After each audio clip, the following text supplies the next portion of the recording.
To all the students, welcome to Global Online. Here we are back with our NTA UGC NET preparation for 2023 batch, that is for paper 1.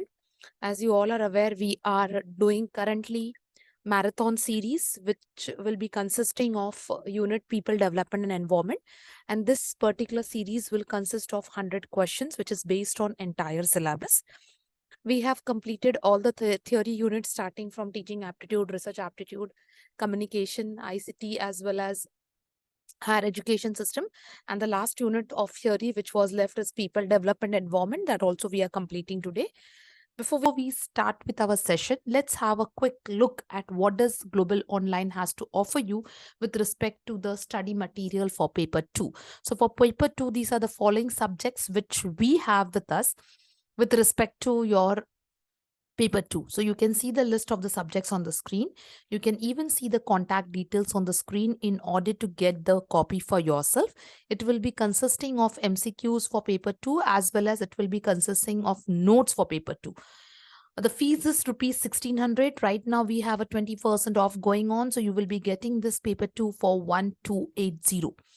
If you are looking something for paper 1 as a quick form of revision, so yes, we have a quick revision PDF for paper 1, which will be consisting of 2000 plus MCQs, which are including updated MCQs, current affairs, short notes, previous year question papers, as well as most repeated questions, which will be costing you rupees 699. In order to get your copy or in order to avail the facility of the same, you can get in touch with us on the given WhatsApp number. If you have doubt, query, any concerns, you can please get in touch with us on the same numbers. Apart from the same time, the channel is running, previous year question papers for 22 and 21. You can watch those videos also. And now without delaying further, we will start with our MCQ series marathon for research aptitude. From megawatts to gigawatts. So in renewable energy production. So this is what the progress which is seen. So which of the following is the target which was there for, for 2022 with respect to solar energy?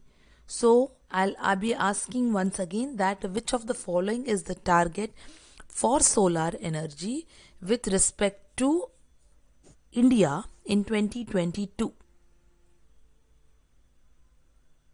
So let's see which of them is the right answer, whether it's a 20, whether it is 40 gigawatts, whether it is 100 or whether it is 350. So what is the right answer with respect to India in graduating from megawatts to gigawatts?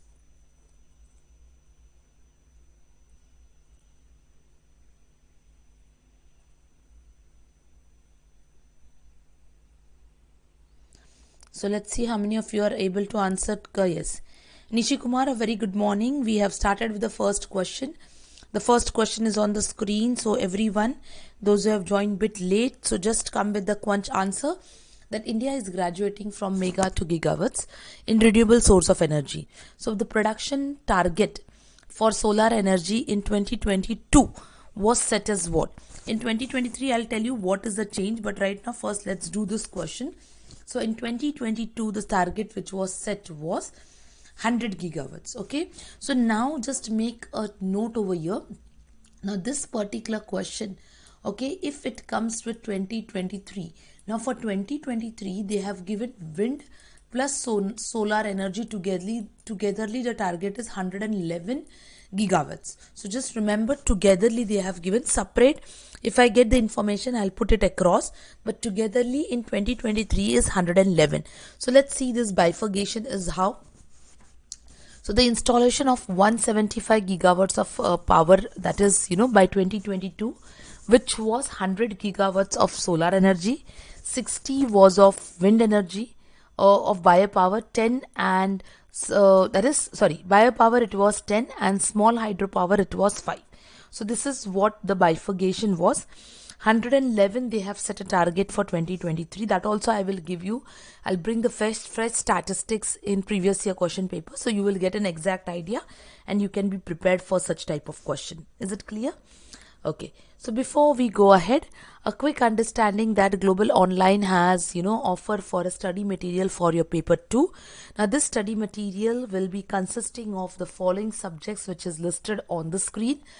And if you want these subject study material in the form of notes and MCQs, you can get in touch with us on the given WhatsApp number.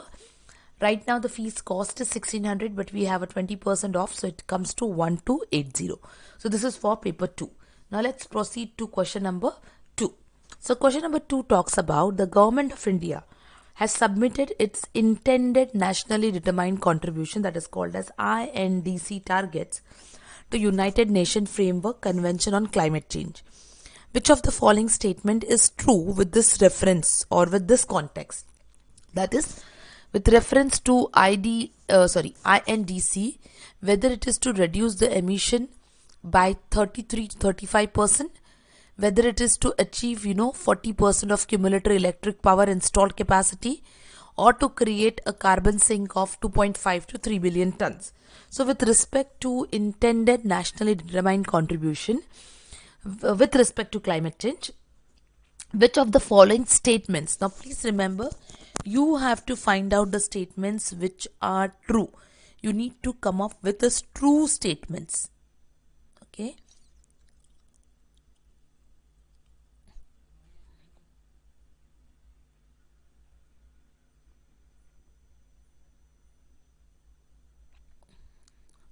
So I'm just want everyone to see it, question very well and come with the answer.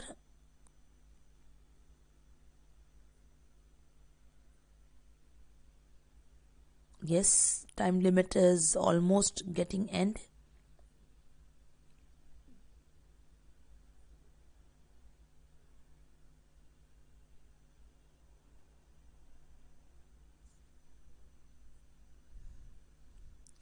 Question number 2, everyone. Waiting for answer 2, everyone. Okay, let's see how many of you are able to answer. Yes. So question number 2, basically the answer is all the options, that is all the given options, that is to reduce the carbon emission, to achieve the cumulative electric power, as well as to to get an additional sink. It's 2.5 to 3 billion. Yes, every statement is standing true, but in case if you are not aware of this intended nationally determined contribution, let's have a look at them. So basically, at the Conference of Parties 19, the countries agreed to publicly outline what actions they intend to take for the global agreement, that is before the Paris Summit 2015. And they have reviewed, they are reviewed every 5 years. Even this was the question, that how many years they are reviewed. They are reviewed after every 5 years. Yes, it was submitted by Government of India on 2nd of October, that is Gandhi Pledge, to improve the emission by 33 to 35%. Okay, non-fossil fuel based electricity to 40%. The absorb from 2.5 2 by 2030, and 175 installation of 175 gigawatts and biomass electricity by 2022. So these were the intended nationally determined contributions. You can get any of the option from this, so you should be able to remember this, all the options very well. Okay, now let's see question number 3. Question number 3 we have, yes. So which of the following states or union territory has maximum percentage of mangrove cover in country? So question number 3 talks about which of the following Indian state has, the mangrove cover in the country. So whether it is Gujarat, whether it's West Bengal, whether it's Andaman Nicobar, or whether it is Orissa. So which of them has the maximum or highest percentage of mangrove cover in the country? So whether it's Gujarat, whether it's West Bengal, whether it's Andaman Nicobar, or whether it's Orissa. So we have to answer one among them. Yes, question number 3 is reflected on the screen, everyone.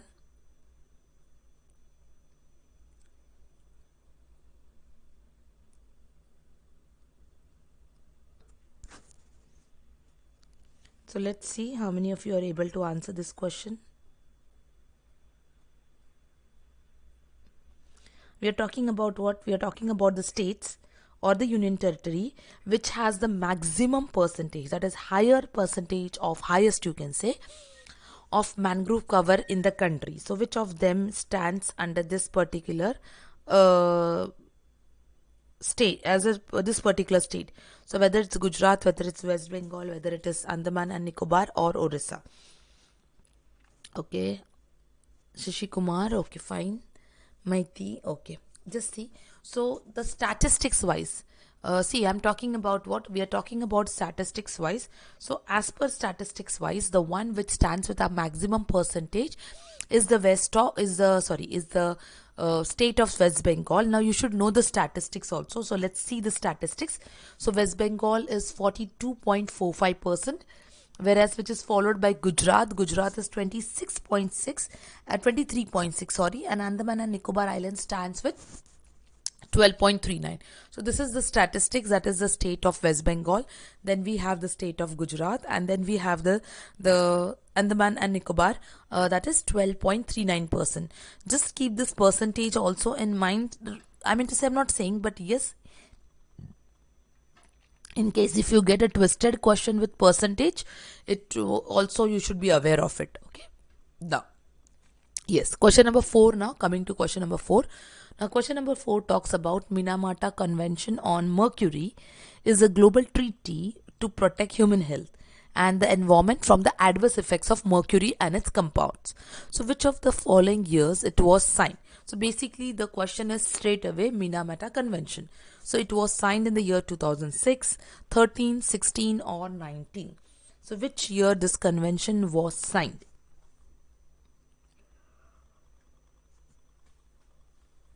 You have to tell the year, okay?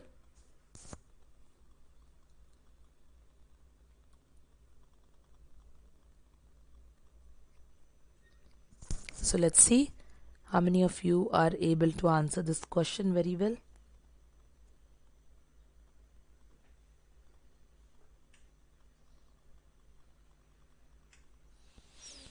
Question number 4, everyone on the screen, yes. Okay, so question number 4, basically we are talking about Minamata Convention. So Minamata basically was formed in the year 2013. So let's see little bit. We have to little fast because we have to learn the skill of answering the question as per our dedicated time span. So let's understand Minamata Convention. So Minamata Convention on Mercury is an international treaty which was signed basically to protect human health and the environment from anthropogenic emissions, that is human activities and releases of mercury and mercury compounds. So this treaty also addressed the direct mining of mercury, its exports and import, its safe storage and its disposal once as waste.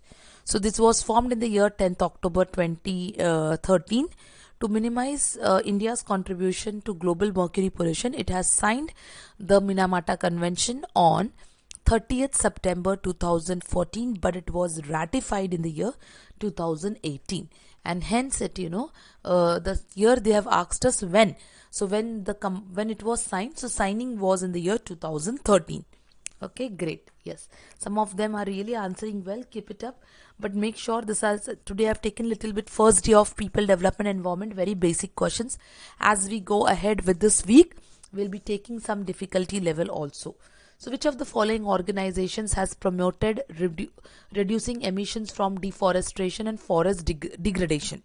So which of them resulted in deforestation and forest degradation? Whether it is International Union for Conservation of Nature, whether it is United Nations, whether it is World Bank, or whether it is International Monetary Fund.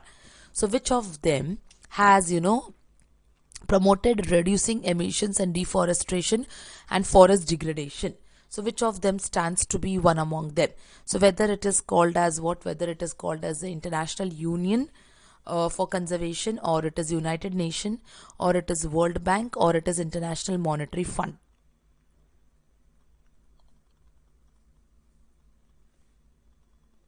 Yes, question number 5th, everyone. Question number 4th is done. Yes, we are into the question 5th now.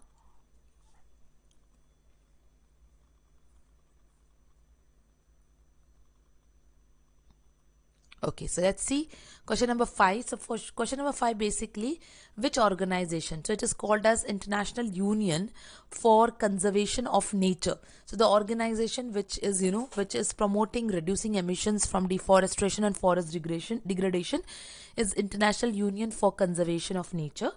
So basically this, let's understand little bit of information about this.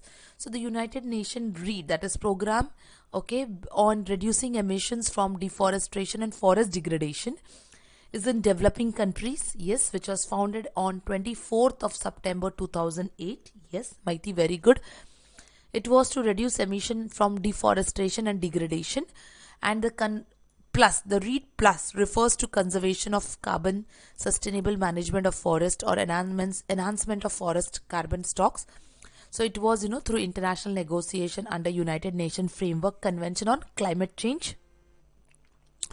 Initially, the negotiation was focused on incentives for developing countries to reduce the emissions and deforestation, including forest degradation, and hence it is considered as what? It is considered as READ, that is the acronym.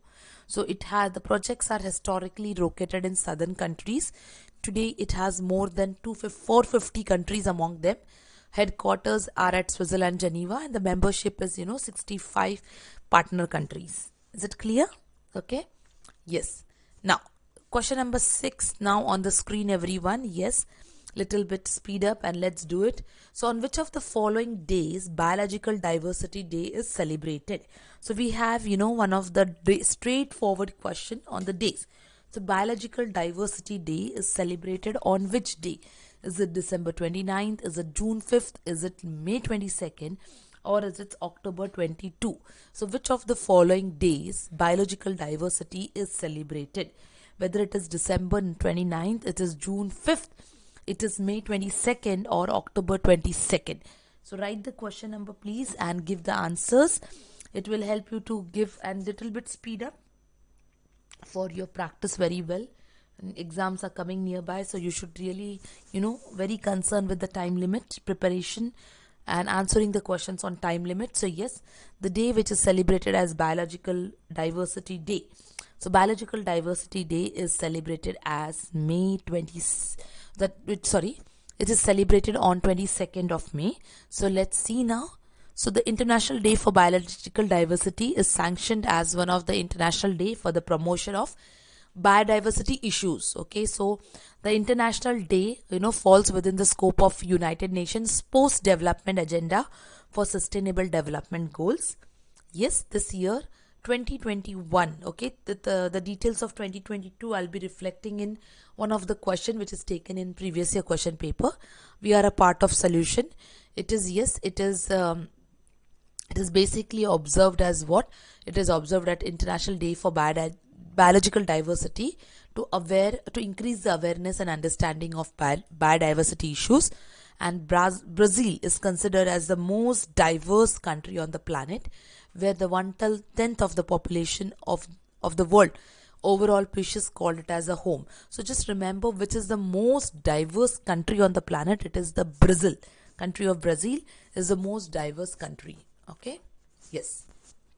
Now, the Greenhouse Observing Satellite, or it is called as GOSAT, is also known as Ibuki, was launched where? So where this satellite was launched was it in USA, Japan, South Korea, or China? Some current affairs are the part of this unit also, but we will be taking it, in the next series or maybe in this week. If you want exclusive current affairs on environment, I'll be taking that. Okay.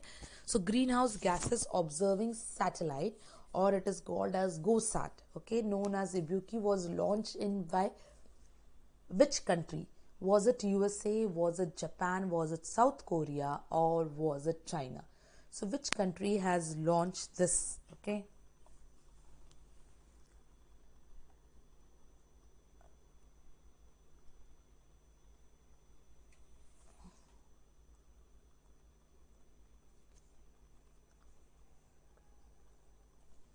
So let's see question number 7. So yes, question number 7, the country which has launched was the country of Japan. So let's understand a little bit about it. So basically, the Greenhouse Observing Satellite, that is called as Ibuki GOSAT, is the world's first spacecraft to measure the concentrations of carbon dioxide, okay, and methane, the two major greenhouse gases from the space. So the spacecraft, please keep this, all the details I am giving. So even if you get it in the match the following, you should be able to crack it. So it was launched successfully on Jan 23rd, 2009. The acronym GOSAT stands for the Greenhouse Gases Observing Satellite. IBUCI is known as BREATH, that is meaning is breath, an Earth observation satellite and the world's first satellite dedicated to greenhouse monitoring. You may also get as the first dedicated greenhouse monitoring gas. Sorry, so satellite was started with satellite known as IBUCI. Is it clear? Yes. Then coming to question number 8, the logo of WWF is called as what? Is it giant panda? Is it lion? Is it tiger? Or none of the above? So if you see many of the, in India also right now, many of the big sculptures or forts which are protected, they come under this WWF, or they are showing their support to WWF. So what is the logo and what does WWF stands for? Okay, let's see how many of you are able to answer.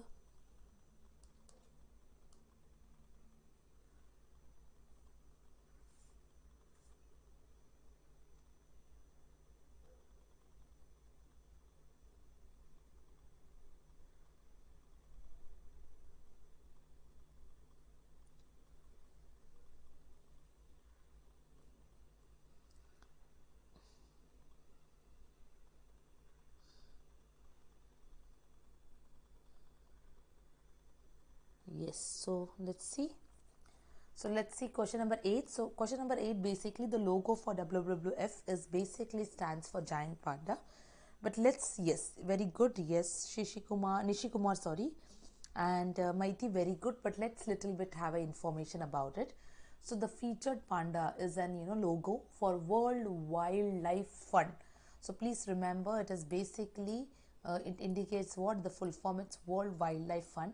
It is in order to ensure that the natural environment is, the endangered species are given importance with respect to environment preservation.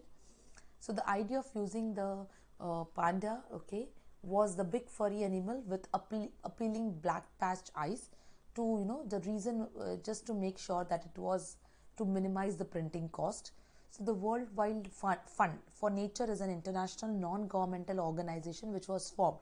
Now, when WWF was formed in the year 1961 for the preservation and reduction of human impact on environment, and it was formally named as World Wildlife Fund, which remains its official name, that is in the Canada and United States. So basically, it was for the environment awareness, and it is basically termed as, it was started in the year 1961 with preservation of environment. Okay, this basic concepts also, if you keep, is enough for you to remember for your answers.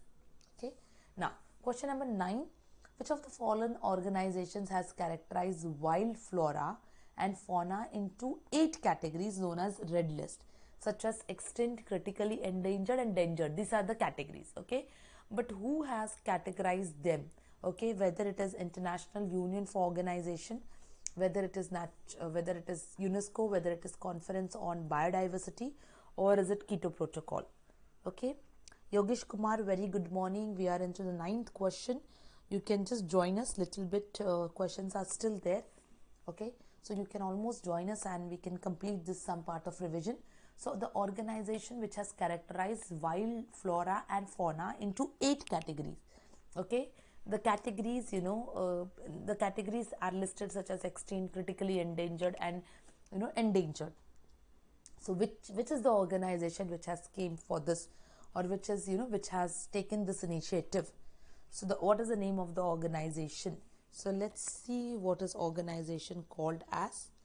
Okay, yes, so let's see what is the organization known as. So the organization is known as, okay, yes, very good Maiti, very good Nishikumar, International Union for Conservation of Nature and Natural Resources. So little bit, let's have a little bit idea about this also. So it has, listed in 9 groups, which are specified with, the population, the rate of declining, and all, all the 9 categories recently added. So it is, the question comes into 8, but 9th one is recently added. So it is non-evaluated, data deficient, least concern, near threatened, vulnerable, endangered, or critically endangered. So these are the one which are, divided into various categories. So the International Union for Conservation of Nature is one of the international organization working in the field of nature conservation and sustainable use of natural resources. So it is involved in data gathering and analysis, which was founded in the year 1984, that is 5th of October 1984. Okay. So yes, India became the member of it in 1969 through Ministry of Forest, Environment and Climate Change. That is the office, in India, the country office was established in the year 2007. So it started in 2007. Okay. Yes. Now, the very easy question, but yes, you get lot of questions on National Action Plan on Climate Change. Different question comes in 2021 and 22 also. The question was there, a very easy question but in a very twisted form, so you should make sure that this topic is done very well. In which year India announced National Action Plan on Climate Change? 2008, 5, 3 or 1998? So in which year India announced the National Action Plan on Climate Change? Whether it is 8, 5, 3, 1998.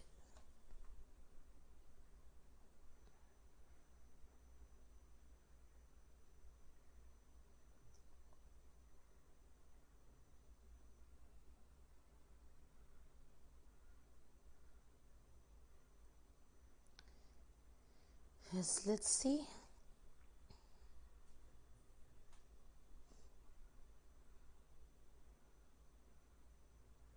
Okay, coming to, yes, very easy question, so it should be very easy question, so the answer should be very instant or quick. So it is basically in 2008, environmental impact assessment. This is what the topic is, that is environmental impact assessment is an objective analysis of all the possible changes in what. So whether the changes are physical, whether the changes are biophysical, or whether the changes are socio-economic characteristics. So what exactly, is the impact of or analysis of the possible changes as per environmental impact assessment? A very good morning to everyone. We have started with our first question on the screen. So everyone can just start with the answer. Mahatab, very good morning. Mahatab, yesterday you have written that you want theory revision also. So yes, after next week, okay, we'll be having a very short crash course theory revisions of all the topics, so that also will be taken care of before the exam. Is it clear? Yes. So environmental impact assessment is an objective analysis of all the possible changes in what. So very good. Yes. Hinduja and Shrinu has already started stating the answer. So basically it is all about what? It is not only about physical characteristics but also biophysical characteristics and socio-economic characteristics. Now let's see what exactly this environmental impact assessment and what the topic is about and what it indicates. So let's have a little bit an idea about this. So environmental impact assessment is nothing but a process. It's a process of evaluating the likely environmental impact. Impact, it means the effect of a proposed project or development. Now what does it takes into account? It takes into account the socio-economic, cultural, human health impacts, both the benefits and the adverse, beneficial and the adverse effects. Now this is very important. You have to mark this, okay? So the purpose of this environmental impact assessment is what? To identify, to evaluate and report the environmental and socio-economic effects of the expansion project. So whatever expansion project comes, its effects are to be evaluated. And this process includes identification of mitigate measures that will reduce or eliminate the potential adverse effects where appropriate. So this overall, it's a cause and a remedy. So it will highlight the cause and it also will give the remedy. Is it clear? Okay.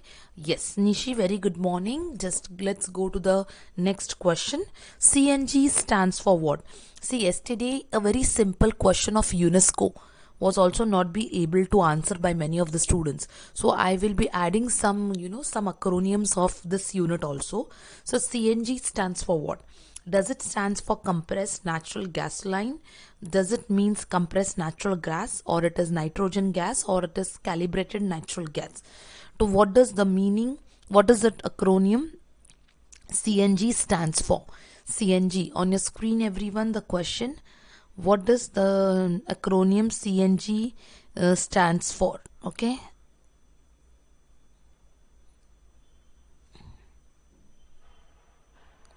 Yes.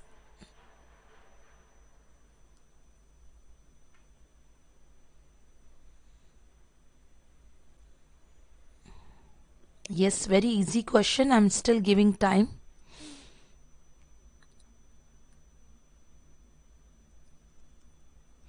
Question number 2, everyone. Yes, no answers yet. Okay, 2 has started. Okay, very good. So CNG stands for compressed natural gas. Okay, now let's see something about the compressed natural gas. So yes, that is, the vehicles operate much like gasoline powered vehicles, which are spark ignited internal combination engines. Now, so this engine functions the same way as the gasoline engine. It is stored in fuel tank, okay, or cylinder, typically the back of the vehicle. Now this is important. What is the primary use? It is a fuel for buses and truck that returns to the base for refueling on a regular basis. The purpose, okay, it's to build the compressors that are connected to the main supply of natural gas. It is a gaseous fuel that is a mixture of hydrocarbon, mainly the methane. So this basic information is enough. As such, there is no detailed question on this. Okay, now, so before we go to the next question, a quick announcement that UGC for UGC Paper 2, Global Online has brought a study material consisting of notes and your MCQs for Paper 2. The subjects of Paper 2 are listed on the screen. You can see the subjects on the screen. In order to join the same, you can just get in touch with us on the given WhatsApp number. The fees is 1600, but right now 20% discount is going on, so the fees is 1280. So this is all we have for Paper 2 study material with respect to what? With respect to the following subjects. Okay. Now let's move to question number 3. Now question number 3 talks about the photovoltaic system, that is called as PV system. Arrange the following from smallest to largest unit. So in the PV system, there are units used. So you have to arrange it from smallest. Now this is very important.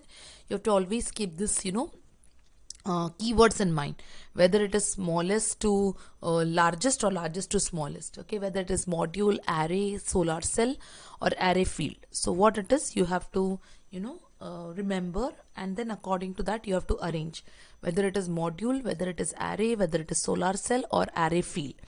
So you have to give this, arrangement very well.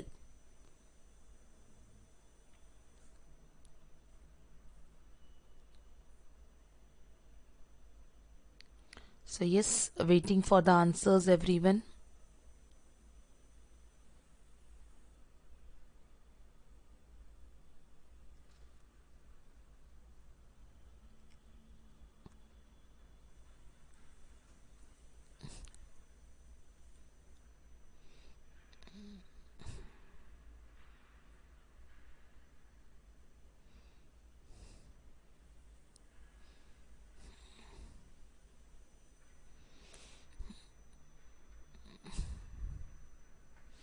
Question number 2 is already, question number 3 is already on the, okay, 3A, 3, 3C, CC. Okay, let's see. So the right answer is, okay, here I have, a small explanation also. So actually it is, see how the order goes from smallest. The smallest is solar cell, okay, then comes your module, okay, then comes your array, and then comes your array field. Okay, this is how the sequence is. Now let's little bit understand about the system. Okay, so what is PV system? So what basically PV system calls, or it is known as? So the photovoltaic materials and device. So this system, basically this system, it's a device which converts sunlight into electric energy. So it is basically the conversion of sunlight into electric energy. Okay, and these materials and devices converts, as I said, it is converting the sunlight into electrical energy. And the single PV device is known as what? A cell, a single device. So it starts with what? A solar cell. Okay, then combining into modules, then the array and the array field. Okay, this is how it is used. Please try to understand a single cell converting into module, then it has, you know, the array and the array field. Now, as I said, a photovoltaic system or a PV system or a solar power system, so there are different names, employs the solar modules. So the cell gets converted into solar modules, each comprising of solar cells. See, as I said, the modules are comprising of a cell which generate electric power. So it is basically conversion of sunlight, okay, into electric power, and the single is called as a cell, converting it into modules, array, and the entire field, that is array field. I hope if you are not aware, please note it down properly wherever you want to, you know, study the last moment revision questions. Now, let's come to question number 4. Question number 4 talks about what? Question number 4 talks about in a polluted urban area. So basically they have just given a polluted urban area. Which one of the following has the highest concentration of ppv in the photochemical smog? So that is ozone, is it pan, is it hydrocarbons without methane, or carbon dioxide? So we are talking about what? We are talking about a polluted area. Okay, so in polluted area, which of the following has the highest concentration of ppv in photochemical smog? So what exactly, you know, it results into? So the options are given below. Okay, whether it is a ozone, a pan, or hydrocarbon, or a carbon monoxide.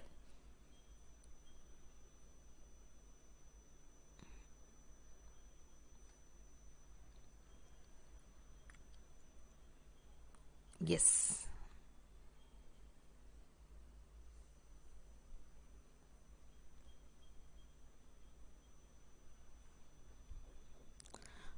Waiting for everyone to, you know, answer.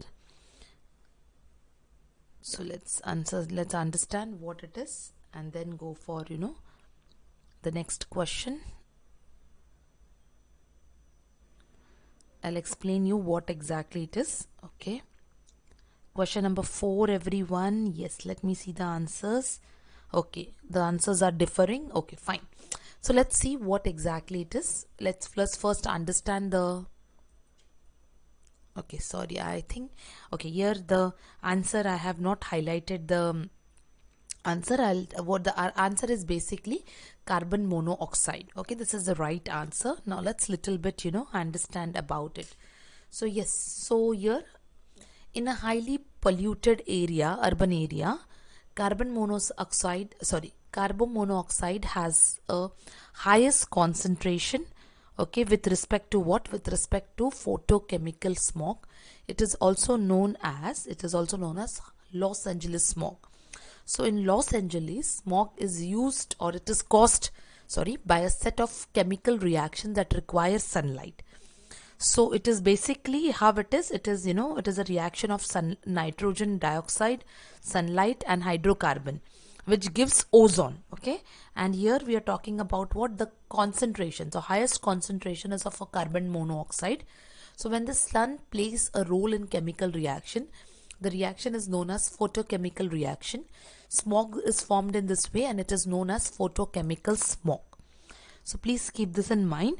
So these are all little bit factual questions. You have to be very careful, and this requires a proper amount of revision, without which you will not be able to answer the question. So basically here we were talking about what? There are only 2 students, Nishi and Maiti, has answered as, you know, for carbon monoxide. So we are talking about polluted urban area. The highest concentration is what? From the following. So carbon monoxide plays a highest concentration with respect to photochemical smog. Is it clear? Okay. Now, coming to question number 5. Now, question number 5 talks about Millennium Development Goals. Okay. So, yes, Sustainable Development Goal and Millennium Development Goals, you get one question. But nowadays, there are detailed question coming. Certain goals are also, nowadays they do not give the right, they just give the numbering also. So, when we are doing previous year question paper, that is 21 and 22 question papers, that time you will be able to get more detailed questions in this. Okay, which we are going to do very soon. So which of the following are Millennium Development Goals? So they have just given you the goals. You have to list the Millennium Development Goals. Eradicating extreme poverty, improving maternal health, addressing climate change, promoting gender equality, or ensuring energy security for all. Okay, so what exactly is Millennium Development Goal? So you have to list the following. So yes, let's see how many of you are able to answer.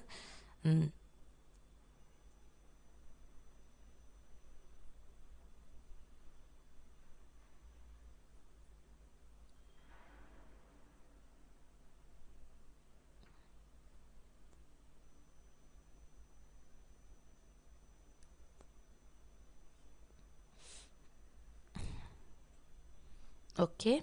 Yes, Millennium Development Goals. Actually, this question is about the goals. So again, goals for sustainable development and Millennium Development is a part of your tip of the tongue topic. So it should be very quick. In fact, okay, some students have really answered. Okay. Let's see. Yes. Okay. 5D, 5B, 54. Okay. So yes. So 5D. So when we talk about the Millennium Development Goals, yes, eradicating extreme poverty, then we have improving maternal health, and yes, promoting gender equity are the goals from the below, which are a part of what? Which are a part of your Millennium Development Goals. Yes, so this is what the Millennium Development Goals are. So those who are still confused, be careful. These topics are very regular.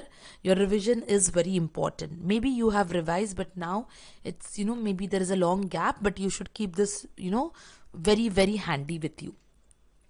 So yes, now question number 6. Now question number 6 is also on that. Let's see. Question number 6, under which of the following objectives of Millennium Development Goals, the progress in the world as a whole has been least satisfactory? So they have again given an overview of overall question. So under the various goals under Millennium Development, the progress of one has been least satisfactory. So whether it is halting by 2015 and beginning the reverse spread of HIV, eliminating gender disparity, reducing the proportion of population, or reducing by half population. So what exactly is a part of least satisfactory goal under Millennium Development Goal? Question number 6.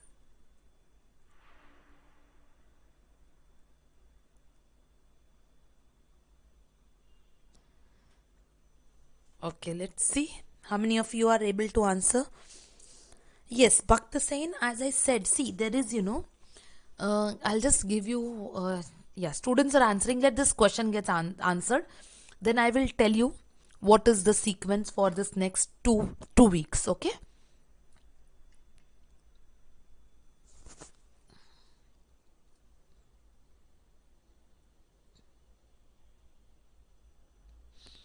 Okay, so question number 6. Yes, others. Celine, after a long time seeing you in my live class. Others, come on, just speed up your answering. Okay, let's see. So yes, so the goal which is least, which has shown no progress or least satisfactory progress, it's about reducing the half proportion of people who have suffered from hunger by 2015.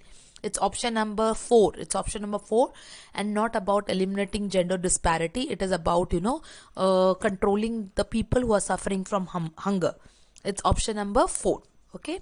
Yes. So before I go to the next question, the students who are regular to my class, the students who are attending or watching the videos also regularly, let me tell you one thing, what I have planned for next 2 weeks. In the next week, next week, there will be revision of all the topics all the topics, that is topics which I have taken till date. I'll repeat the topic. The topics is research aptitude, teaching aptitude, communication, ICT, higher education system, and people development environment. Every topic on an average 100 plus questions I will be revising. So next entire week you have a revision of these 100 plus questions. Okay, in that next week I will take exclusive time for posting some questions on as some students have requested, and I have planning for 21 and 22 papers, solving 21 and 22 latest 2 years papers, last 2 years papers. Okay, so that also you will get. So on an average, again 10 questions from every topic. So there again, if you have all the shift papers, so there are 33 shifts. Okay, so imagine 5 questions from every shift for all the topics. That also I will keep on taking it on a regular basis. And then we will be having a theory revision.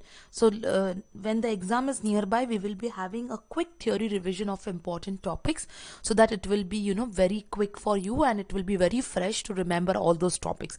So this is what the map of the next 2 weeks schedule is. So just as I said, stay tuned. Make sure that if you are missing the live class, just make sure that you are watching it later as per your time convenience. Got it?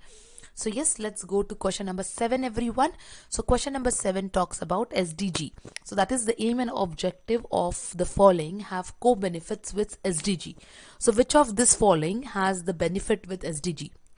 Whether it is International Solar Alliance, Montreal Protocol, Paris Agreement, Convention on Biodiversity, National Action Plan on Climate Change.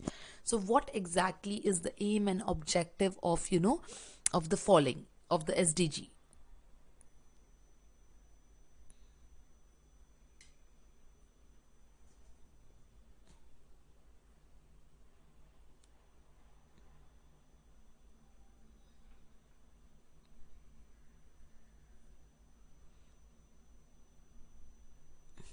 Okay, come on. Let's see how many of you are able to answer this question quickly. Little bit time span. See, I'm just giving you. But as I said, no, you have to little bit very quick with your time span, because you can utilize your time very well and make sure that your paper is completing on time. Okay, yes. Let's see the aims and objectives of the following which have co-benefits with sustainable development goals.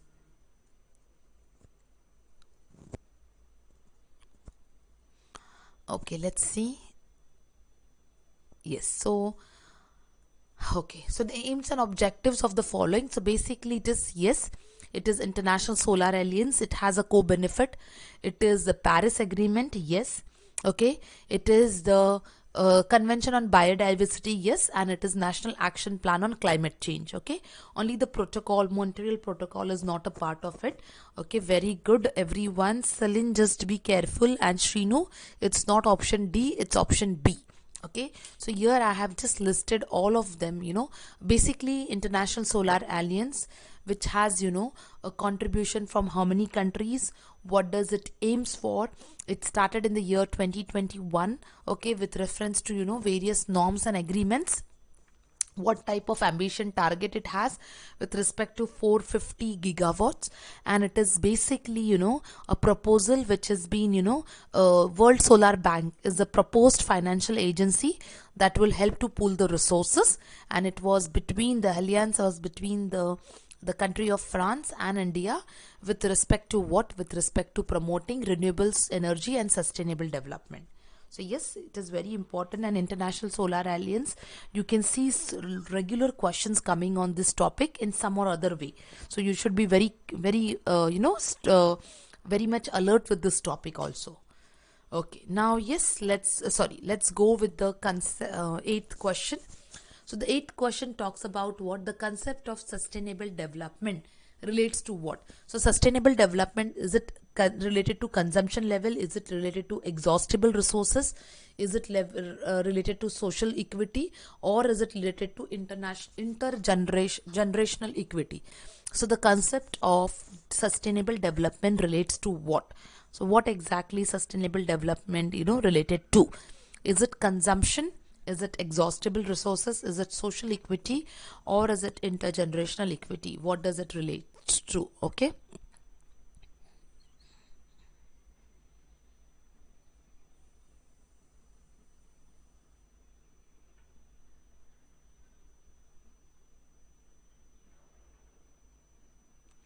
Yes, everyone, easy question.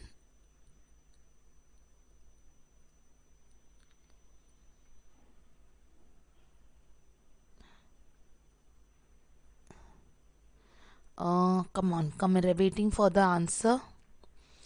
Yes, so let's see question number 8. How many of you have answered question number 8? Yes, so it is basic. Sustainable development, it means the present and the future generation should be able to use it very well. So it is intergenerational equity. So it is basically all the generations should be taken care equally. Very good. Okay, now come on. Next question on the screen, everyone. Human development report for each of the year at global level has been published by whom? So basically the question is that who publishes human development report? Is it UNDP?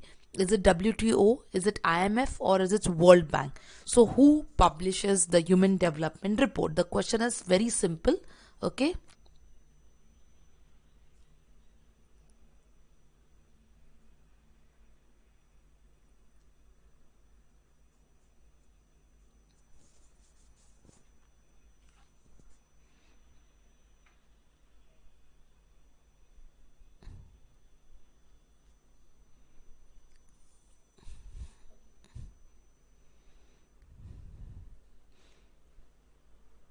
Yes, everyone, come on.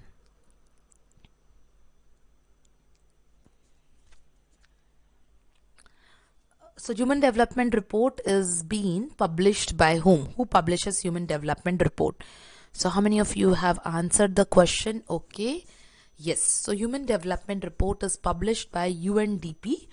So it stands, that is United Nations Development Program. Okay, is the one who comes with the human development report. Okay. Now related to this, there are certain information. So this information just I've highlighted in bold what you need to keep in mind. So yes, it is an annual human development report, index report.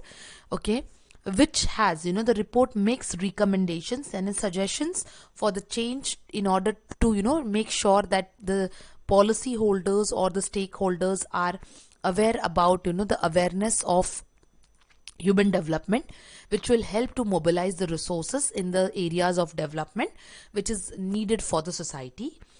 Now the human development index is basically will come up with 2023 report. Okay, 2022 report in the previous year question paper, because there was a question on this. So basically the objective is to ensure that it creates environment in such a way that people will have a long life, healthy life, and a creative life. So the 4 pillars are equity, sustainability, productivity, and empowerment. Please keep this in mind. Odd man out, for that also you will get a question. What are the 4 pillars? Equity, sustainability, productivity, and empowerment. That is very, very important. Okay.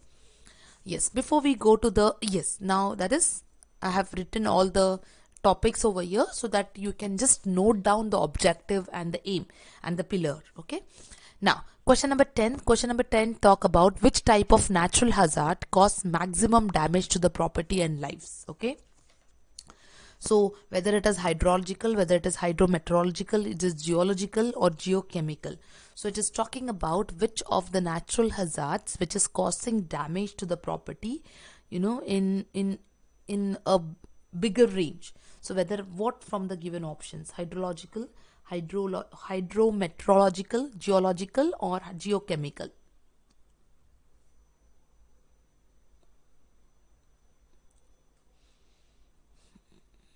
Okay, let's see.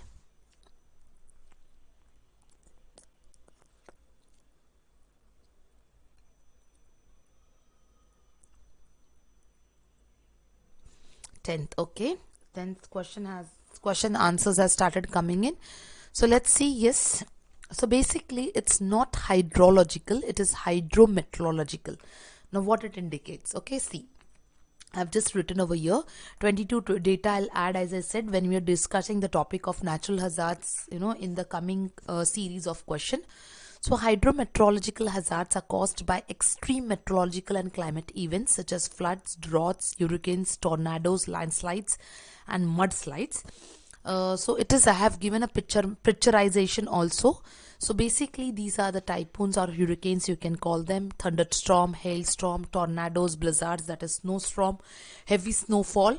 In India, the list of 21 I have added. 22, as I said, I'll be adding when we are doing previous year question papers. So it is in 21 we will see that is Amphan, which came in West Bengal, Yas, which came in West Bengal, Odisha and Jharkhand. 22 data when we are discussing the previous year question paper, that time I'll add for 22 data. Is it clear? Okay.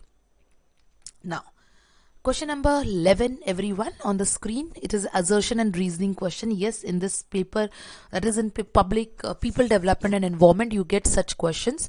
In the world as a whole, the environment has degraded during the past several decades. That is an assertion. Reason they are giving: the population of the world has been growing significantly. So whether the statement is correct, that is, the assertion is correct with a correct explanation, whether the assertion is right or wrong, or whether the reason is right or wrong. So let's see.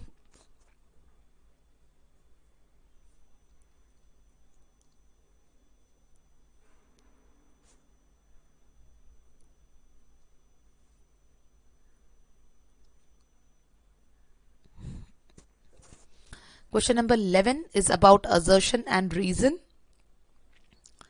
Let's see how many of you are able to answer this question. It's an easy question. Just read the sentence very carefully and then you can answer the question. It's all about the environmental degradation and who or what is exactly who is responsible for that. So yes, now see what is, here what went wrong. Everyone has said A. No doubt, okay, population of the world has been growing significantly. But what was the question? Just everyone 2 minutes listen to this very carefully. The question is what the environment has degraded during the past several decades, okay? The reason is saying that the population of the world has been growing significantly, no doubt, and that is one of the reason, but it is not the only reason. Are you getting it? So just because of population there is no environmental degradation. So here A is correct, but the given explanation, if they would have twisted the sentence like that one of the reason for this degradation is population, then A would have been correct answer. But here statement A is correct, R is correct, but it is not the correct explanation. The reason why? Because for the environmental degradation, population is not the only reason. There are several reasons and out of one is population. That's the reason option number B is right. Sridharan Naidu, R is not false. Population is one of the reasons. So R is not false. It's correct. But it is not an exact reason for the for the given statement. Is it clear? Yes. Now let's go to the next topic question. So which of the international agreement or the convention or protocols are legally binding on member countries? So which of the protocols are legally binding? Whether it is Convention on Biological Diversity, Keto Protocol, Montreal Protocol or Paris Agreement. In theory classes I have done this very well. So which of the following are binding legally? So let's see.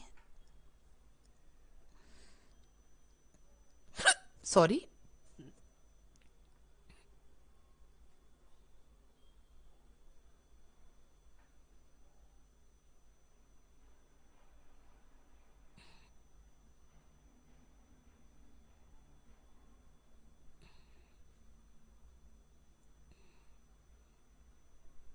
Okay, everyone, come to the answer.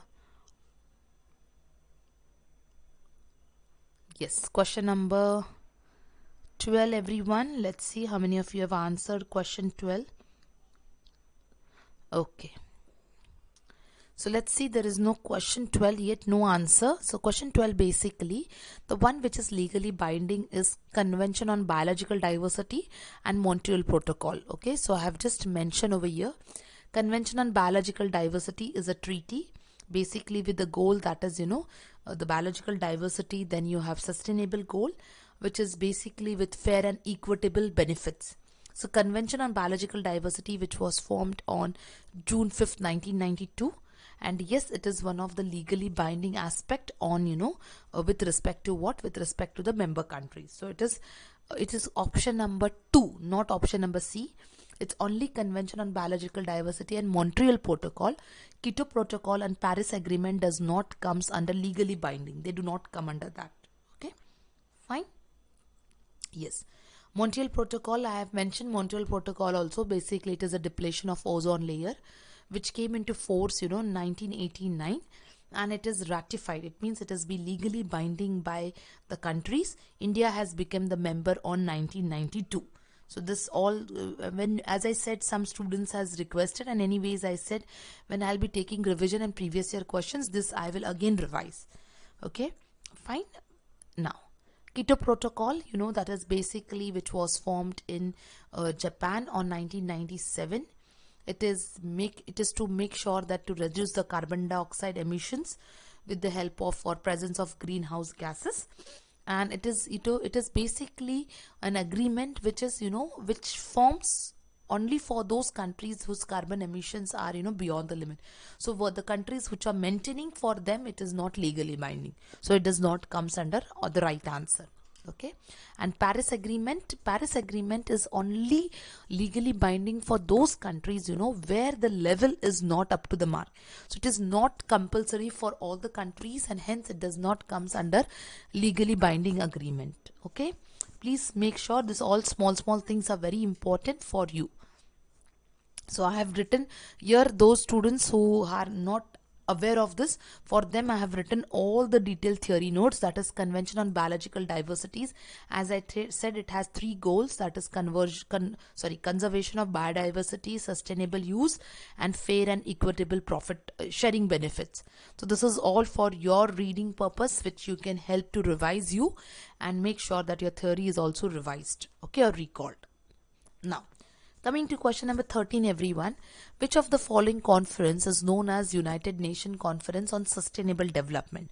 So is it the Stockholm Conference? Is it the Rio de Janeiro Conference? It is the Johannesburg Summit? Or is it Rio 20 Conference? So which conference comes under United Nations Conference on Sustainable Development? Which is the part of sustainable development? Yes.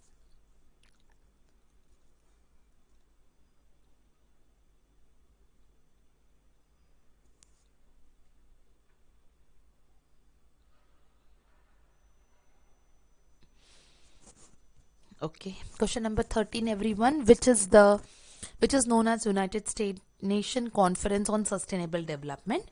So yes, that is Rio 20 Conference. Now here also, if you remember the conference, okay, the United Nations Conference on Environmental Development, okay, basically for Earth Summit Rio de Janeiro, so it has resulted into Rio de Janeiro Agenda 21 and Forest Principles. So here Rio Declaration was the one, okay, which is known as Earth Summit, and it is basically for the protection of environment. Rio 10, okay, it was basically formed in 2002 with with an intention of making sure that the agenda along with Millennium Development Goals is preserved. Then we had the Rio 20 with an intention, that is a follow-up agenda for the World Summit. Okay, we had Agenda 21. So Agenda 21 is basically a document, 350-page document, which consisted about global sustainable development, action or achieving global sustainable development. And then we had Forest Principles. Forest Principle was basically recommendations on conservation for the greening of the forest. So this basically is a part of what? It's all a part of what? Rio Summit. So yes, so question number 13, as I said, it is, yes, many students have, if you have not checked the answer, it's not Rio de Janeiro Conference, it is Rio 20 Conference, which is known as United Conference on Sustainable Development. Okay, please be careful about this very well. Fine. Then see all this theory for your understanding, it is written. This is done in my theory class also, so it will really help you for that also. Okay. Now, Which of the following indicates the objective of United Nations Framework Convention on Climate Change? So for climate change, which is the objective? To stabilize the greenhouse gas, to limit the greenhouse gas emission, to lay down the enforcement mechanism, or to prepare guidelines for formulation of action plan. So which comes under what? Which comes under the objective of United Nations Framework on your Convention on Climate Change?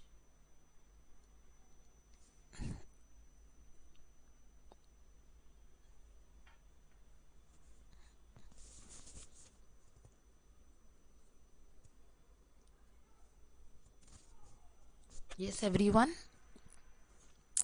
Okay, so let's see how many of you have answered this question. So question number 14, basically the objective which of United Nations Framework Convention on Climate Change indicates what? To stabilize the greenhouse gases in the concentration in the atmosphere. So the objective of what is the objective of United Nations Convention on Climate Change? That is to stabilize the greenhouse gases. No, it is basically to stabilize the greenhouse gases. This last topic, I think there is a lot of revision required by everyone. So just take out time, or if you want, I'll first taking out the theory class of this only so that it will help you a lot. Okay. Yes, so here I have written, see very well, United Nations Framework. It was one of the outcome of Rio Summit, which was not legally binding, and it was not to set any mandatory limit. It was just an enforcement mechanism. Okay, and the objective was to stabilize the greenhouse gas, okay, which was adopted by the signature, and it came into force in 1994. Okay, yes. Coming to the last question, this topic I have done yesterday, and I told you, remember this topic very well. Any type of question will come. So I've added one question out of that topic, that what is the provision? As per the provision of Paris Agreement, the intended nationally determined contributions are to be reviewed after how many years? So it is reviewed after 10 years, 15 years, 5 years, or 3 years. After how many years it is reviewed? You're supposed to tell that.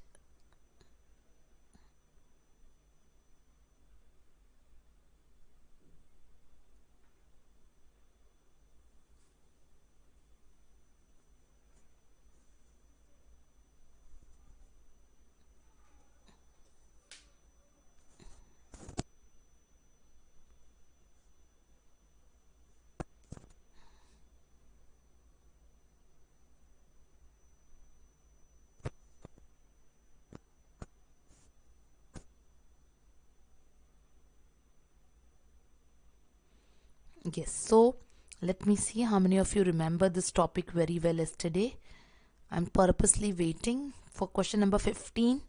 Everyone, we did this topic yesterday very well. Question number 15, everyone. Purposely waiting for this topic. Yes, okay.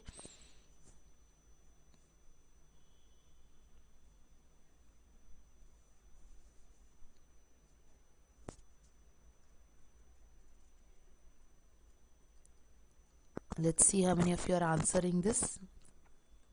So yes, the right answer, only one answer, student's answer I got. So basically, as I said yesterday, I did this topic, it is 5 years. Yes. So if you remember this, we did, but it was written over here very well that it is reviewed after every 5 years. So right answer is yes, 5 years. Is on the screen, everyone. So the first question is all about under the Keto Protocol, the first commitment period for reduction of greenhouse gas emission by 37 industrialized and European Community countries was what? So we are having, it is okay. It is not. Yeah. So basically, under Keto Protocol, the first commitment period for reduction of greenhouse gases emissions by industrialized and European countries was what? So what was the first commitment period? So whether it was 1997 to 2005, whether it was 2000 to 2012, whether it was 2008 to 2012, or whether it was 2005 to 2015. A very good morning to all. I hope we have started with the session, so you can start with the answers. So the first, we are having the question on what? We are having question on Keto Protocol, the first commitment period for reduction of greenhouse gas emission. So what is the first commitment period? Whether it is, 1997, whether it is 2000 to 2012, whether it is 2008 to 2012, or it is 2005 to 2015. So which comes under the first commitment period? So Keto Protocol has two commitment periods, so we will be seeing both of them. So yes, before we go through the detail, we will just have a look at the answer. So the first commitment period was 2008 to 2012. So but basically the commitment period was 2008 to 2012. So let's have a look at this. So there are two commitment periods for Keto Protocol, and yes, this is something, this question was in 2019. Okay, so you should know that there can be questions on such topic. So these two commitment periods are, the first commitment period was 2008 to 2012. The second commitment period was 2013 to 2020. So yes, this is for answer first. Yes, right, Mighty. The answer is 3. So let's have a look at these commitment periods. As I said, so the commitment periods are 2008 to 12 and 2013 to 20. So there are 6 greenhouse gases, under Keto Protocol, which are carbon dioxide, methane, nitrous oxide, hydrofluorocarbons, fluorocarbons, and sulfur hexafluoride. So more than 37 countries have been binding this target for, emission of these greenhouse gases. So yes, so this is, by Keto Protocol first topic. Let's go to the second question, everyone. Second question is on the screen. Second question is basically about the formulation of long-term low emission development strategies by each countries was suggested under what? So I'll read out the question once again for every one of you. It is talking about what? It is talking about your formulation of long-term low emission development strategies by each country. It was suggested under what? It was suggested under Paris Agreement. It was suggested under Montreal Protocol. It was suggested as International Solar Alliance, or it was suggested by Keto Protocol. So you are supposed to tell that whether which of the long-term emission development strategy was suggested by the which of the agreement or the protocol. So they have given you the list below. So you are supposed to pick up the name, whether it was Paris Agreement, whether it was Montreal Protocol, whether it was International Solar Alliance, or whether it was Keto Protocol. We have done this all yesterday very well in our class, the theory which I told, very important theories on the protocols, on the agreements, on the alliance. I have already made and given you yesterday in the class. So yes, the formulation of long-term emission strategy, development strategy by each country was suggested under which of the following? So it was the one which was suggested under, yes, let's see, it was the one which was suggested under Paris Agreement. So the one, okay, the one which has suggested the long-term emission development strategy, okay, by each country was under what? Under the Paris Agreement. So yes, now before we go ahead, quickly let's have a look that we are talking about what? We are talking about paper 2 study material which is provided by Global Online. So yes, in order to boost your preparation for your examination, Global Online is supplying you a study material for paper 2. Now what this study material consists of? It consists of MCQs and notes, and for which subjects? So yes, the subjects are listed on the screen. So these are the subjects which comes under what? Which comes under the study material hexafluoride. So which of them comes under greenhouse gases which are adopted in the Keto Protocol?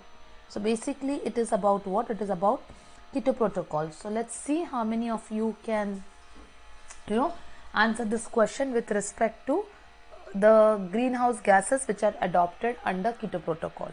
So the list is in front of you. Just one question back we have done the answers also for this, so it should be very fresh in your mind. So let's see which are they. So yes, it is carbon dioxide, very correct. It is methane, yes. It is nitrous oxide, yes. It is hydrofluorocarbons, it is fluorocarbons, as well as sulfur hexafluoride. So if you see, these are the six gases which are adopted by, adopted in the Keto protocol. We have already studied this in the slide 1 itself, that is question 1. So these are the gases. You need to keep these gases in mind. Maybe you can get a question on odd man out. So you should be able to answer this question very well. So once again, before going ahead, we can repeat it.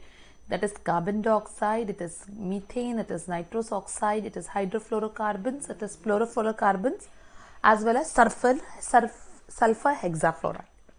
Okay, now let's go to question number 4. Now question number 4 is a match the following question. Basically, it is talking about what? It is talking about the agreement and protocols and their related concerns. Okay, so we have in column 1, okay, or your list 1 and list 2. So under list 1, we have Montreal Protocol, we have Paris Agreement, we have Climate Action Plan, we have Keto Protocol. Again, list 2, we have, the concerns, that is integrated water resource management, emission trading, phasing out ozone, that is depleting ozone substances, intended nationally determined contributions. So you have to match the pairs with your list 1 and list 2. Let's see how it matches. So we are talking about what? We are talking about the protocols and agreements, and on another hand we are talking about their concerns. So let's see how it goes. Yes, so I think there is a little bit late transition between the slides and between my questions. It's okay, you can keep on answering, we can proceed further. So basically it is talking about, yes, it is talking about protocol, Montreal Protocol. So protocol is all about phasing out your ozone. So A is 3, yes, right. Paris Agreement, yes, it is related to intended nationally determined contribution. So your B is 4, yes, very correct. Climate Action Plan, it talks about your integrated water resource management, yes. And Keto Protocol, it talks about emission trading. So your right answer turns to be option number 4. Okay. Now, for going ahead with the next question, that is Nagoya Protocol. So Nagoya Protocol is related to what? Whether it is related to climate change, whether it is related to ozone depletion, hazardous waste, or biodiversity. So now see, you know that various, whether it is Montreal Protocol, whether it is Keto Protocol, whether it is the National Action Plan on Climate Change. So you know a specific keyword for all of this, and that's how you can remember these questions, or you can attempt these questions for your papers also.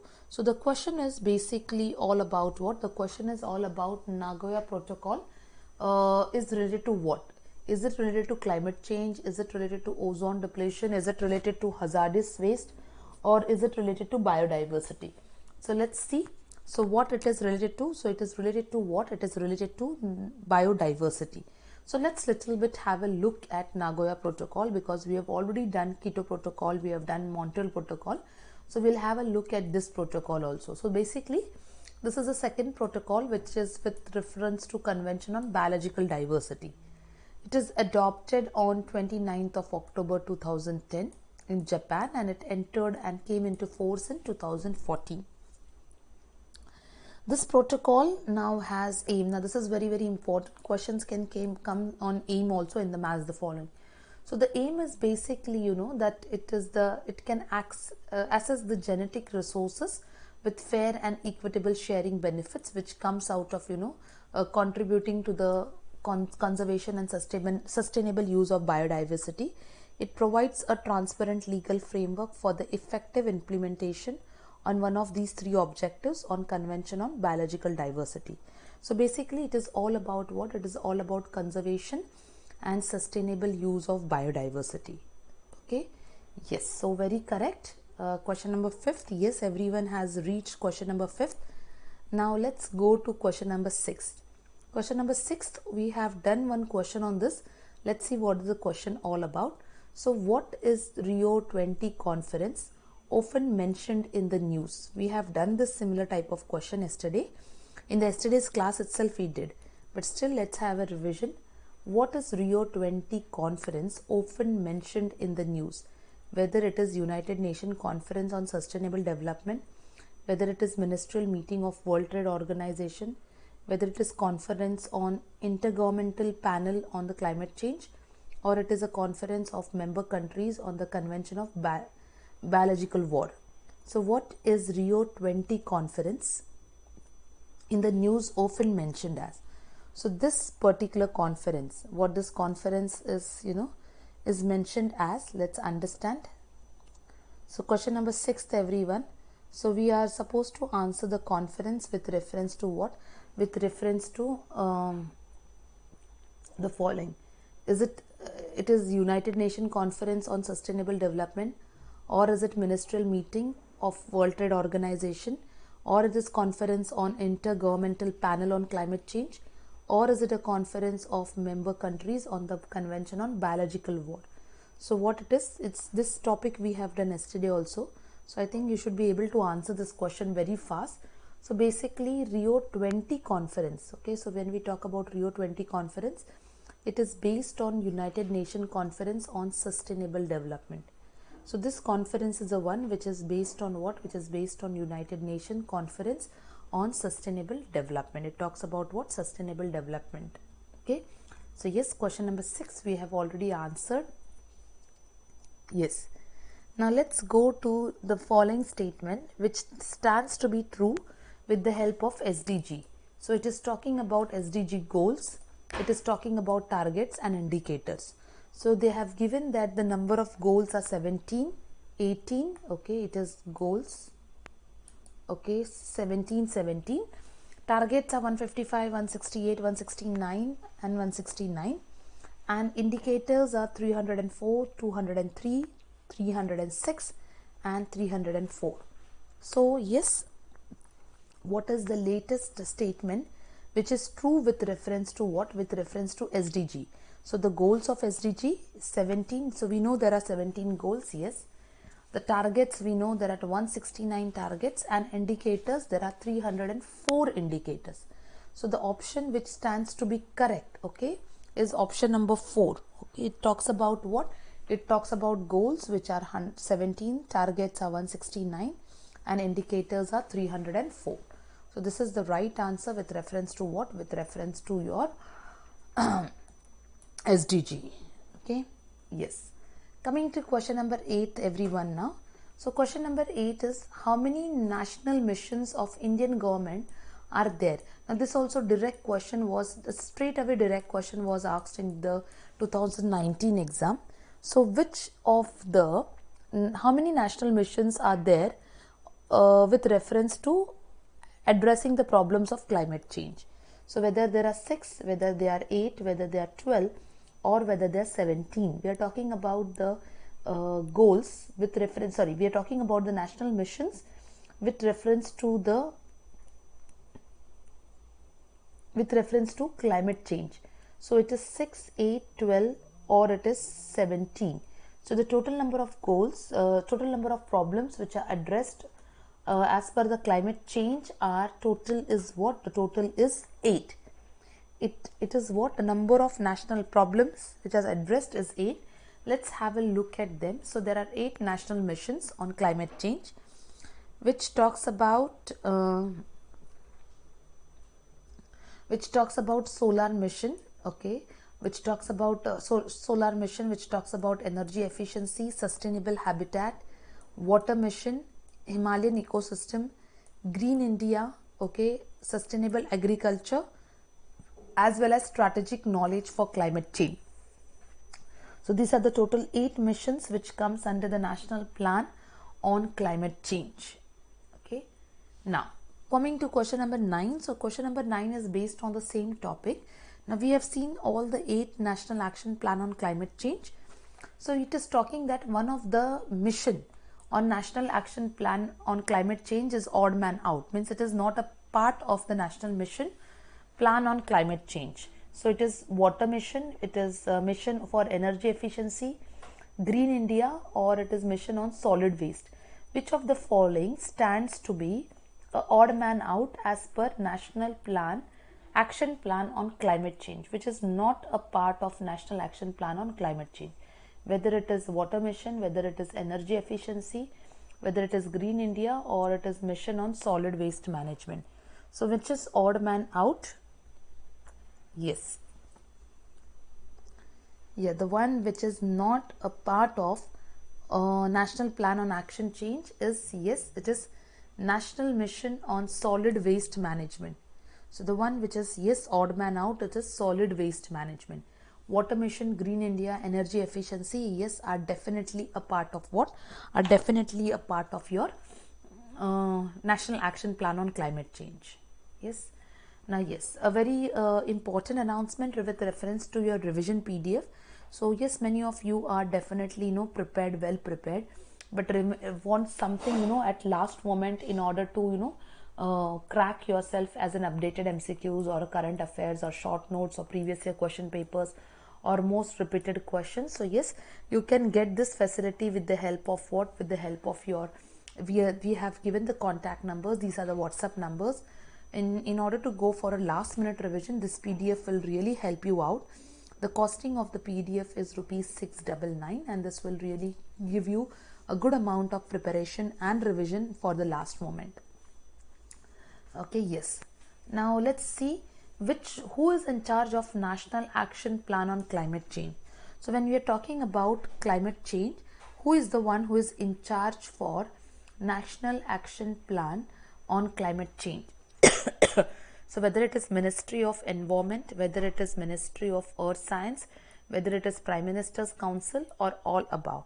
So basically when we are talking about ministry, who is in charge of National Action Plan on Climate Change, so basically it is which of the ministry? Either it is Environment, either it's Earth Science, either it is Prime Minister's Council, or either it is all the above. So the one who is in charge of national plan, who is in charge of National Action Plan on Climate Change is what? So it is nothing but it is none other than, okay, it is none other than Prime Minister's Council on Climate Change. So yes, the right option here is option number 3. That is option number 3 is the right answer with respect to what? With respect to your question number 10. Okay. Yes. Let's go to question number 11 now. So question number 11 is talking about what? It is talking about how many states are covered under National Mission for Sustaining Himalayan Ecosystem. Okay, how many states are covered under the National Mission for Sustaining Himalayan Ecosystem? Whether it is 12, whether it is 15, whether it is 18 or 22. So how many states? As I said yesterday also, in this SDGs and MDGs as well as National Plan on Climate Change, you get regular questions out of this, but these questions are, they are very much internal now. So you have to be very careful. So here it is asking about the states. So total states which are covered. Okay. Oh, sorry. I think this answer slide is not there. So total states which are covered are 12 states. The right answer here is the total states which are covered in that water is always involved with the landslide. So let's see how many of you are able to crack this, question regarding the water involvement with landslides. The reason for the following reasons. Yes, Maiti, very good morning. So let's see the reason, which of the reason ensures that the water is involved with landslides. So the reasons, as I said, I'll read it once again. Because of the strength of rocks, increasing the weight of overburden, enhancing chemical weathering, as well as it is universal solvent. So from the above given reason, water is involved with the landslide. The reason is that because of its increasing weight of overburden. So the increasing weight of overburden leads to what? Leads to, involvement of water with landslides. And the reason is option number B. Okay. Coming to the next question is assertion and reason questions. So let's see assertion and reason, what exactly assertion and reason is all about. So it is talking about aerosols has potential for modifying climate. So the use of aerosols has the potential for modifying climate. The reason is aerosols interact with both short waves and radiation. So what exactly it indicates? Whether both R and A are true.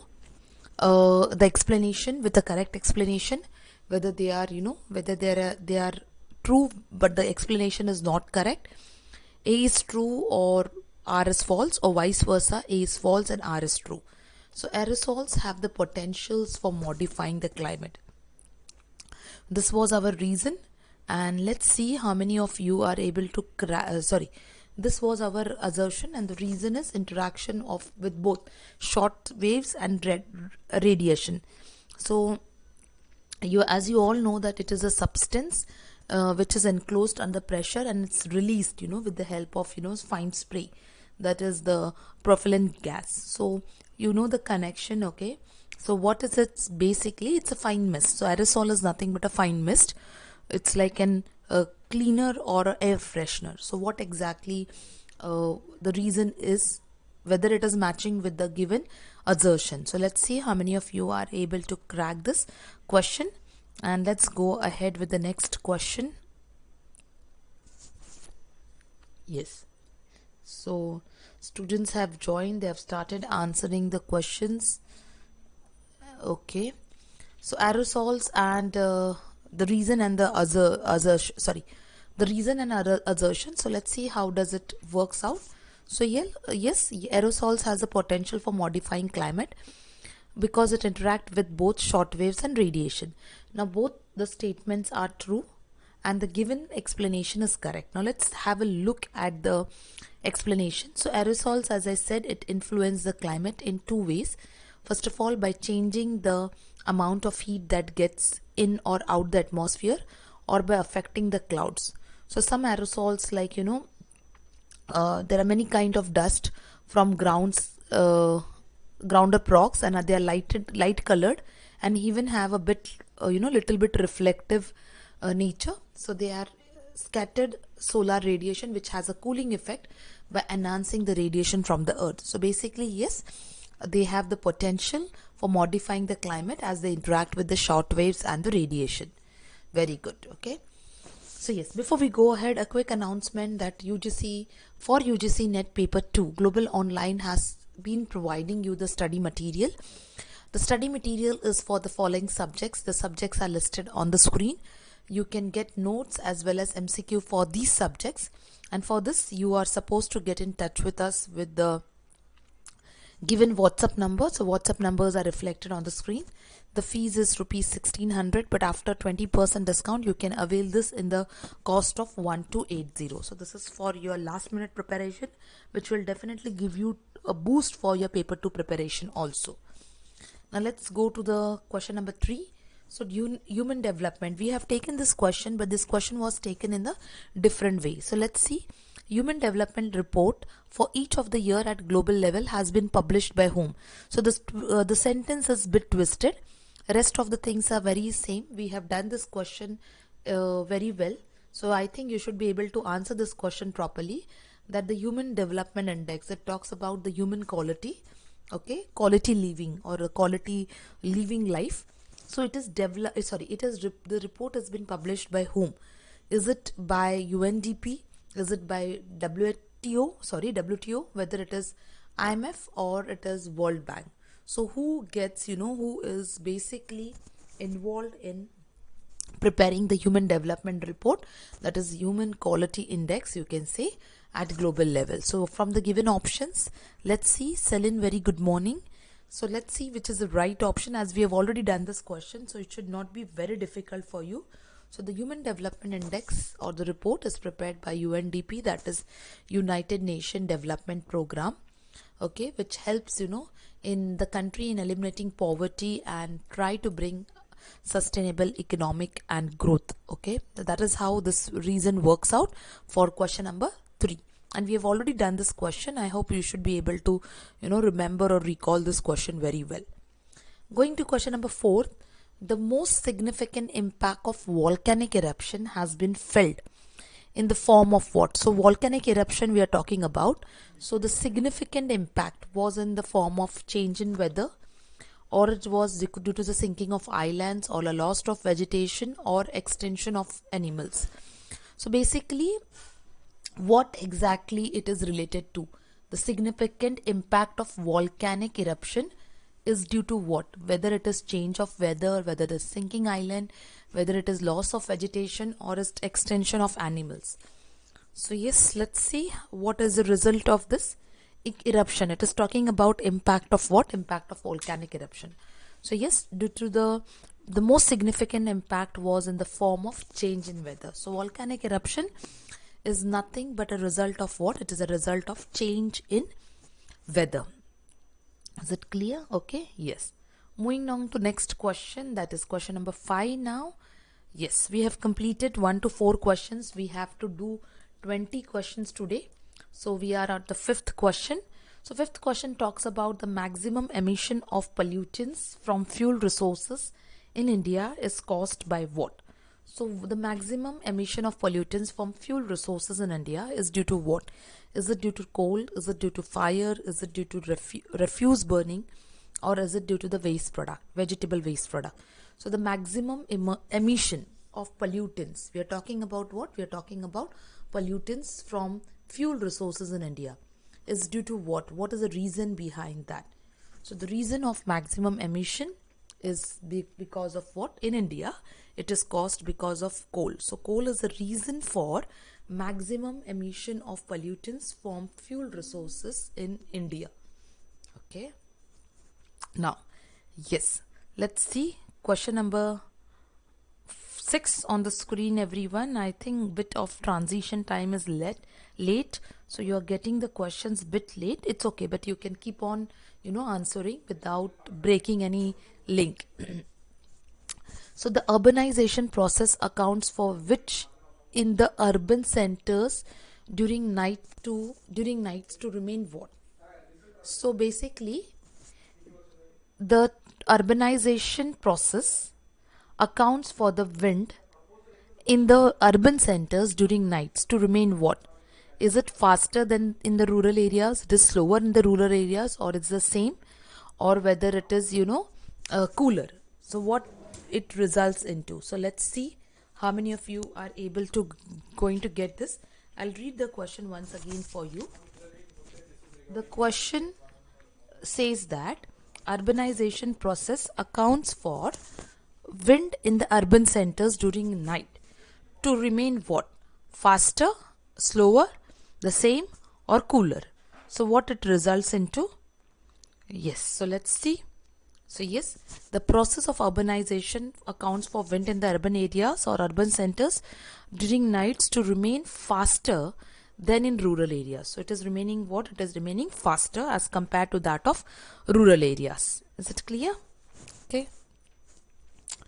Now tsunami that occurs due to what? So the reason for tsunami, occurrence of tsunami, is it mild earthquakes and landslides? Is it strong earthquakes and landslides? Is it strong earthquake and landslides in the mountain, or is it strong earthquake and landslides in desert? So basically tsunami is occurring for what? Due to what reason? So whether it is a mild earthquake resulting in ocean, a strong earthquake resulting in ocean, or the strong earthquake resulting in mountains and desert. So what is an exact reason for for tsunami to occur? So let's see. Yes, so when we talk about tsunami, it is basically the strong earthquakes and landslides which takes place in ocean. Yes, it is because of what? Because of the strong waves, that is the strong earthquakes and the landslides which takes place in ocean. Coming to question number 8, which of the following natural hazards have a big effect on Indian people each year? So this question has came in some or other way in many of the papers, previous year papers. So the reason for natural hazards, okay, on Indian people each year is because of what? Is it because of cyclones? Is it because of floods? Is it because of earthquake, or is it because of landslides? So which of the following hazards have big impact on Indian people? Is it cyclone, flood, earthquake, or landslides? Let's see.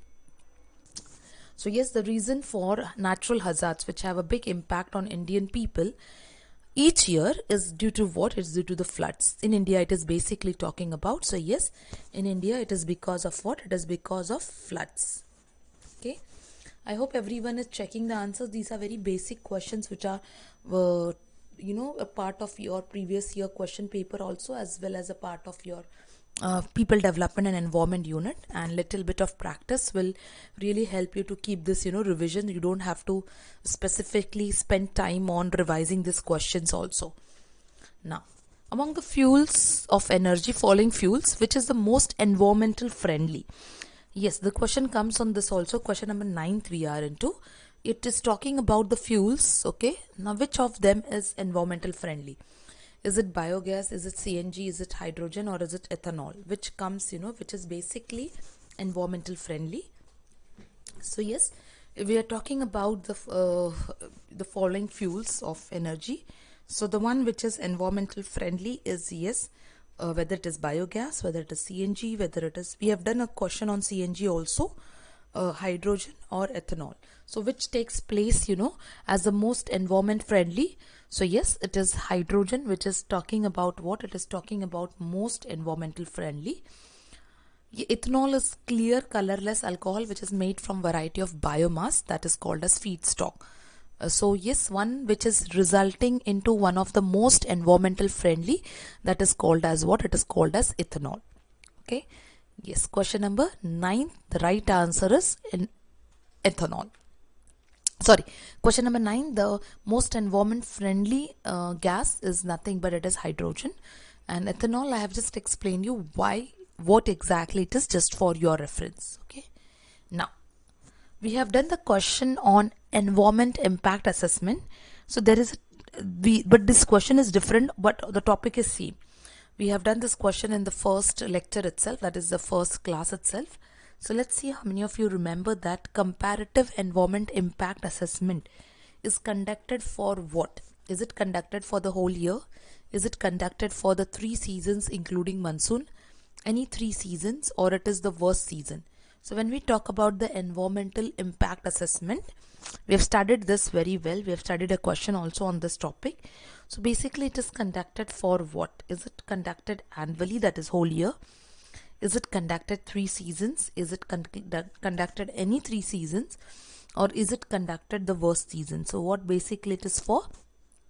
So yes, it is for the whole year, that is annually. As I said, it is a process of evaluating your impact of environment, taking into account the social, economical, culture and human health impacts, both, whether they are beneficial or whether they are leading to any consequences. Is it clear? Now let's come to question number 11. So question number 11 talks about sea level rise results primarily due to what? So we are talking about sea level rise, that is rising of sea level. Is the question straight away says that rising of sea level is a result of what? Heavy rainfall, melting of glaciers, submarine volcanism, or seafloor spreading. So it is a result of what from the given options. So when we are talking about sea level rise, it is due to what? So sea level rise is due to heavy rainfall, or it is melting of glaciers, submarine volcanism, or seafloor spreading. So let's see. So when we talk about sea level rise, it is basically resulting into what? It is resulting into melting of glaciers. Okay. Now, coming to question number 12th, everyone on the screen. I hope everyone is answering the questions. This is little bit of transition time is less, I think. So it's okay. You can keep answering your questions. I'll just keep on moving ahead so that we complete 20 questions very well today. So it is basically deforestation during the recent decades has led to what? So the question is, deforestation has resulted into what? Soil erosion, landslides, loss of biodiversity, or all the above? What is the result of, deforestation? It has resulted into what? Has it resulted into soil erosion? Has it resulted into landslides or loss of biodiversity, or all the above? So let's see what has soil erosion resulted, what has deforestation resulted into. So deforestation has resulted into not only soil erosion, yes, it has resulted into landslides, it has resulted into loss of biodiversity, as well as all the above. So this is resulted into what? It has resulted into all the above. Yes. Now coming to question number 13, everyone.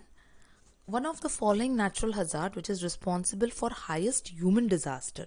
See, which is the frequent one which has resulted into highest disaster? So let's see the one which has resulted or responsible for human disaster, highest human disaster. So whether it is the earthquakes, whether it is the storms, whether it is the snowstorms, whether it is volcanic eruption, or whether it is a tsunami. So the one which has resulted or responsible for causing highest human disaster is what? Is it earthquake? Is it snowstorms? Is it volcanic eruption? Or is it tsunami? So when we talk about all this, yes. Okay, so let's see. So tsunami is the one which has resulted into, highest human disaster. Specifically, it has taken into account, highest human disaster. So that is nothing but it is the natural hazard, that is tsunami, is responsible for this. Okay, please remember. Now question number, yes, question. I hope everyone is able to answer the question and understanding small mistakes. If you are doing, please make a note of it so that you can ensure that you are not repeating these mistakes in the marathon which we are going to take in the next week, as well as previous year question papers. When we'll see such type of questions in 21 or 22 were very frequent or not, so you will understand that okay, you have to focus on this topic very well. Coming to question number 14 is, which of the following unit is used to measure the intensity of noise? So whether it is noise is measured with the help of decibel, hertz, phon, or watts, that is meter square. So what is the result of, or what is the unit which is used to measure the intensity of noise? So it is basically noise. So it is decibel, is it hertz, is it phon, or is it watt? So which is them, resulted into this. So when we talk about unit which is used to measure the intensity of noise, that is decibel. But we should know this remaining options also. So let's have a look at them. Hertz is the basic symbolic, presentation. It is the frequency of international system of units. So it is, it is basically used as a frequency of international system of units. Phon is the system or the unit of loudness level. Watts is nothing but the intensity of radiation over a per square meter surface. So yes, we were just having simply the question on noise. So noise is recorded as what? It is recorded as decibel. Okay. Now, question number 15. Now see, as I told you, when I took this topic of environmental impact assessment, I have made a note, a paragraph, objectives, and I said that you can get a question on that. So this is how I've prepared the question. Environmental impact assessment is an objective analysis of what? Is it physical characteristics of environment, biophysical, socio-economic, or all the above? Which has resulted into what? The following. Environmental impact assessment has resulted into what? Is it resulted into physical characteristics? Has it resulted into the biophysical characteristics?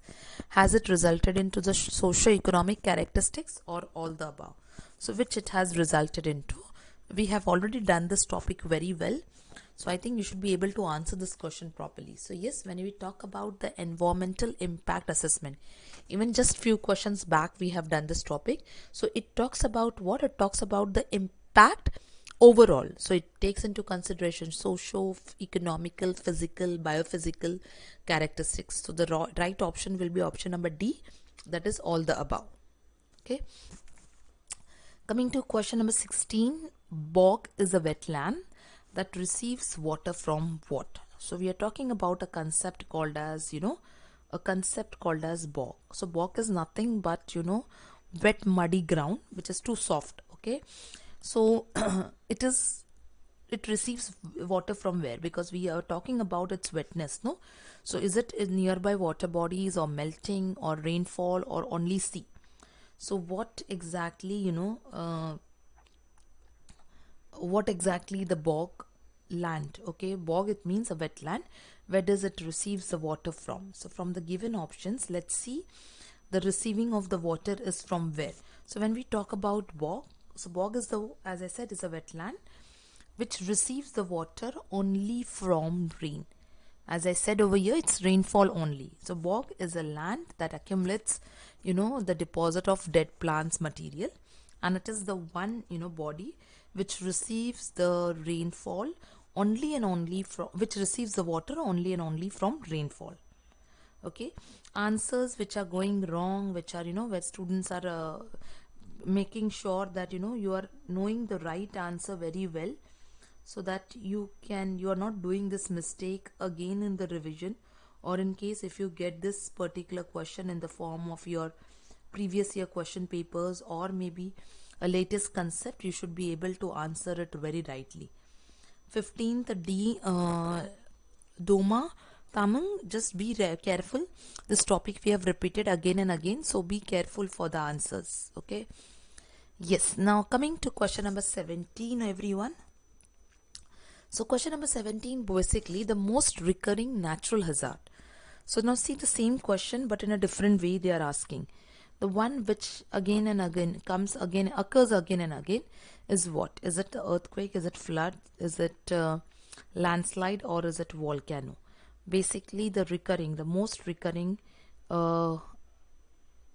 natural hazard in India is what? So from the given list, it is what? It is floods. We have done this question, as I said. This question just now we did it, again it got repeated, but see the differences. So be careful.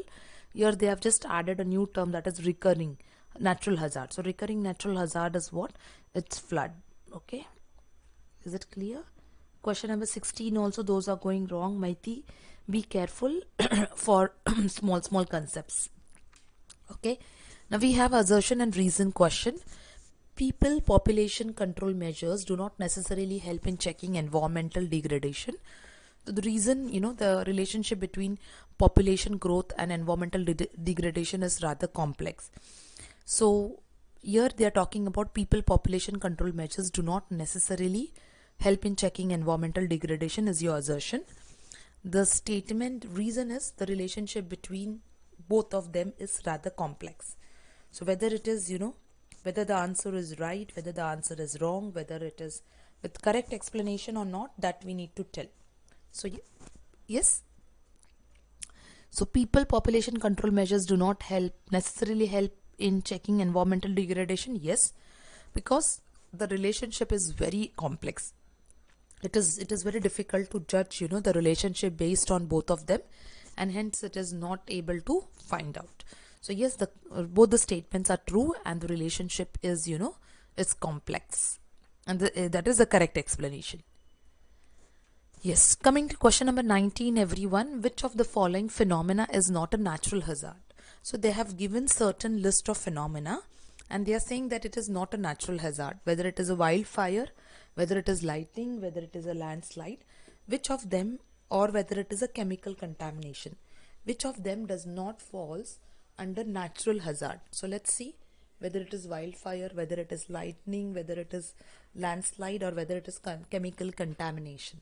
So which does not comes under natural hazard. So from the given list, yes, the chemical contamination does not comes under what? It comes under natural hazard. Wildfire, yes, a natural process. Lightning, yes. A landslide, also natural. So the chemical contamination is the one which does not falls under what? Which does not falls under natural hazard. Okay. Next is as a part of, that is, national climate change policy. So as a part of national climate change policy, Indian government is planning to raise installed capacity of renewable energy by 2030 to how much? So as a part of Indian government, installation capacity of renewable energy, what is the plan till 2030? So whether it is 175 gigawatts, whether it is 200 gigawatts, 250 or 350. So what is the target for 2030? It is to what level to be raised? So that the target is basically 350 gigawatts. So it is talking about what? The policy